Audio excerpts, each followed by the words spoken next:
Mary I is known to most as Bloody Mary, but to many of her contemporaries and to herself, she was known as the most unhappy lady in Christendom. I mean, look at her face. She was born in May of 1516, the only surviving child of King Henry VIII and Catherine of Aragon. It was really important to Henry to have a male heir. His wife Catherine couldn't give him one, so he divorced her and married Anne Boleyn in 1533. And then, as if things couldn't get any worse, her dad's new wife, Anne, gave birth to Elizabeth, and just like that, Mary became persona non grata in her own home. Anne got Mary's legitimacy revoked by Parliament, stripping her of her claim to the throne. And then stepmama Anne got beheaded. Henry married Jane Seymour, and they had a son, Edward. And Jane was actually kind of a nice stepmother, encouraging Henry to rebuild his relationship with Mary. But Henry wouldn't do it unless Mary admitted that his marriage to her mother was illegal.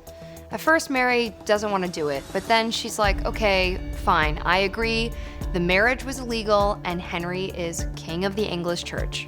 And they made up, and Henry put her back in his will, making Mary the next successor in line after Edward. Her father died in 1547, and Edward took the throne as intended. But Edward got sick, and then he got sicker, and then he died in 1553 at the age of 15. Edward had put forth an order before he died that made his cousin Lady Jane Grey his successor. But according to Henry's will, Mary was the true successor.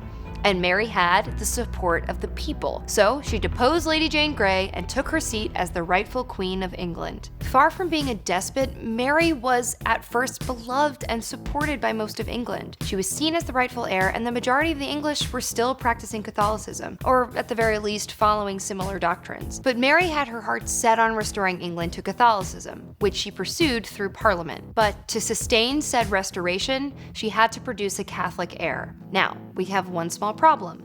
She was a single, childless woman of 37, so she hastily arranged to marry the super Catholic King Philip II of Spain. Ultimately, what they settled on was Queen Mary's Marriage Act, passed in April 1554, which basically gave Philip the title of king, but as far as ruling went, it would be Mary. But really, she married him for nothing because she never had any kids. All she got from him were some unwanted wars with France and some bad political advice, like reinstating the heresy laws that allowed a number of Protestants to be executed and 800 to be exiled under her reign.